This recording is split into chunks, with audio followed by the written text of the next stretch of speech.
Con su venia, senadora presidenta. Hoy debatimos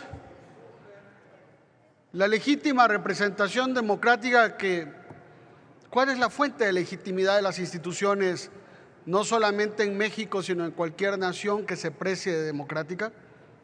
Pues el pueblo.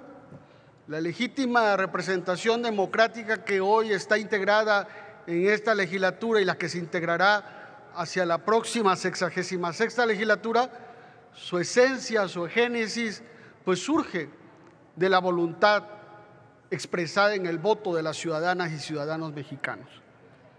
Y hablamos hoy de la separación del poder judicial del poder económico, porque aquí se viene y se habla de la importancia de tener un poder judicial independiente, y en eso coincidimos todos. Pero no basta con que el poder judicial sea independiente a los otros poderes que conforman al Estado, al legislativo y al ejecutivo.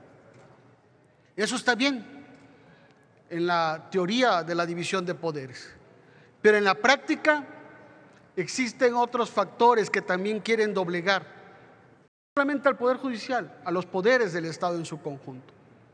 Y uno de ellos que cede a esa tentación autoritaria es el poder económico. Y el poder económico en los últimos tiempos en México se ha hecho de una cabeza de playa importante en el Poder Judicial.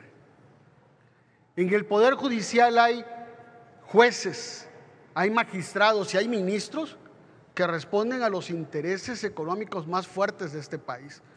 ¿Por qué no se atreven, por ejemplo, a emitir una sentencia contra evasores fiscales de montos realmente impresionantes, de miles de millones de pesos? Evasores que sus créditos fiscales podrían ser del tamaño del presupuesto de un año de algunas entidades federativas pequeñas. Pero ahí no se pronuncia la Corte, lo tienen guardado en el cajón de sus asuntos sin importancia. ¿Por qué? Porque el Poder Judicial está hoy sometido a los intereses de esos poderes económicos. Y aquí se viene a decir, con un discurso retardatario, que el voto popular no resuelve los temas del Poder Judicial.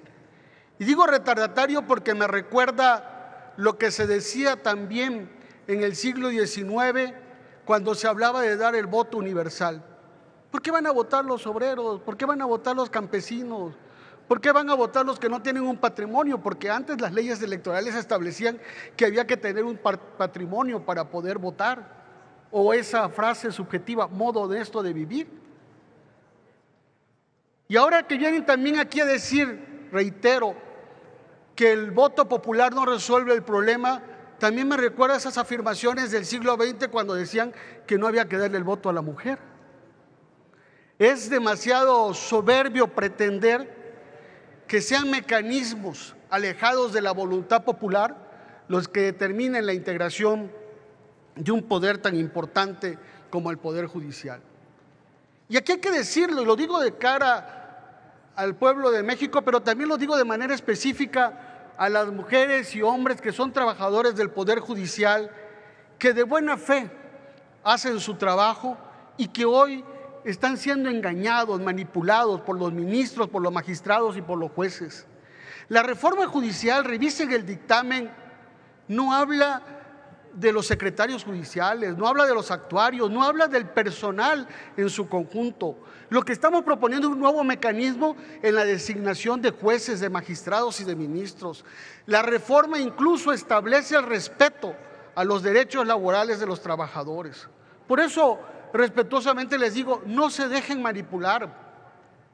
La responsabilidad de lo que hoy está pasando no es de Morena, del PT ni del Verde. La responsabilidad es de la ministra Norma Piña y de sus secuaces, de secuaces como Juan Luis Alcántara y Carrancá, como otros más que con su soberbia, con su altanería, con su falta de sensibilidad y con su falta de compromiso con la patria, obligan a que haya una profunda reforma al Poder Judicial.